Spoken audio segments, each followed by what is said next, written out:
தமிழ்நாடு சட்டமன்ற தேர்தல் 2026. ஸோ தேர்தலுக்கு பின்னாடி நடத்தின கருத்து கணிப்பு என்ன சொல்லுதுன்னா, குறிப்பாக வட மாவட்டங்களில் திமுக காலை வாரி விட்டுரும் அப்படிங்கிறதான் நிலவரம். ஸோ என்னென்ன காரணம் மக்கள் முன் வச்சாங்க அப்படிங்கிறத இந்த வீடியோவில் நம்ம பார்ப்போம். முதல்ல கள்ளச்சாராயம் மரணம். ஒரு 40 பேர் கள்ளச்சாராயம் குடித்து இறந்துட்டாங்க. அதுக்கு சரியான ஒரு நடவடிக்கை எடுத்ததா மக்கள் உணரலை. அது ஒன்று. ஸோ எங்கே பார்த்தாலும் போதை, எங்கேயும் எதிலும் போதை கலாச்சாரம். இது மக்கள்கிட்டேருந்து வர்ற கருத்து.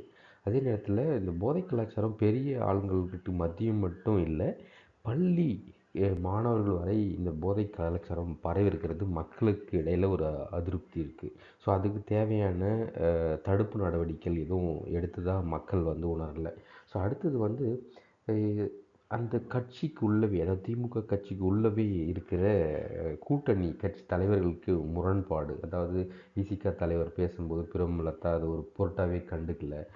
அதே மாதிரி வேங்கை வயல் சம்மந்தமான பிரச்சனைகள், அது எந்த தீர்வும் எட்டப்படவில்லை. அதேமாதிரி திரௌபதி அம்மன் மூடி வச்சுட்டாங்க மேல் பாதியில். ஸோ அந்த மாதிரி விஷயங்கள் மக்களுக்கு இடையில் பெரிய அதிருப்தியாக இருக்குது.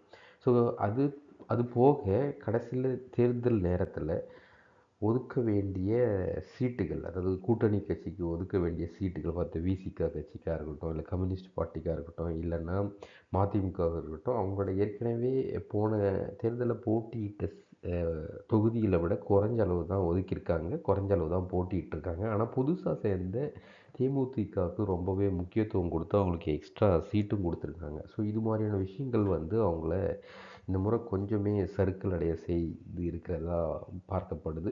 ஸோ முடிவுக்காக வெயிட் இருந்து பார்ப்போம். மக்கள் தீர்ப்பே மகேசன் தீர்ப்பு.